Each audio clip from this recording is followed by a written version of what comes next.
we have taught you so wrong about the gospel. My generation, the generation of the self and the me, have made you the center of the gospel. We've made you the center of God's saving and redeeming work, not the display of His glory for the nations. And if you wonder what's the relationship between glory and holiness, I'll put it in a little easy phrase. The glory of God is the radiance, the streaming forth of His intrinsic holiness.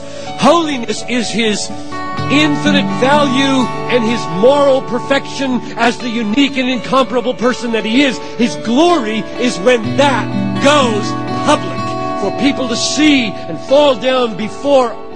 And we have said to you, the gospel is about you and your worth. The cross is about you and your worth. That's what my generation has delivered in 10,000 ways to you. And I would be surprised today, apart from a marvelous grace in your home church, that you don't believe that.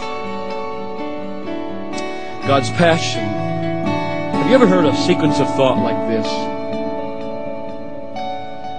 Before you ever came on the scene or this universe ever existed, God was holy, infinitely valuable, incomparable, absolutely unique.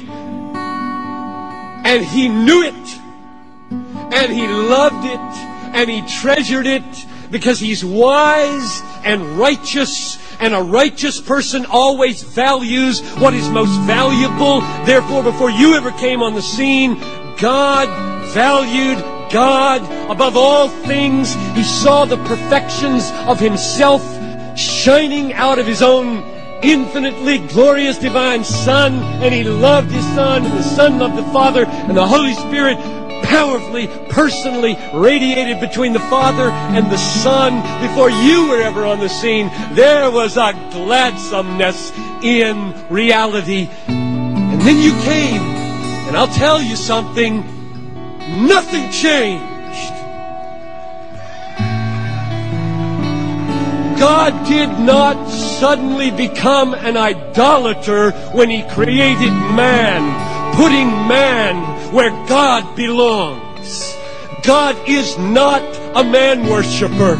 God is a God worshiper. Or would you deny Him the highest joys of the universe? But we did not tell you that.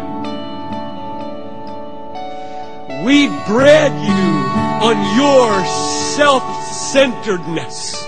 We taught you a gospel of self-esteem that heals all diseases. And we put God on the periphery as a means to your self-exaltation. So there's a great barrier. There's a great barrier here. My generation has failed itself and you in so many ways. You are not the center of God's values. The glory of God is the center of His value. You're not the center of His redeeming work. The magnifying of Christ in your life is the center of His redeeming work. You are not the treasure of the gospel. God is the treasure of the gospel.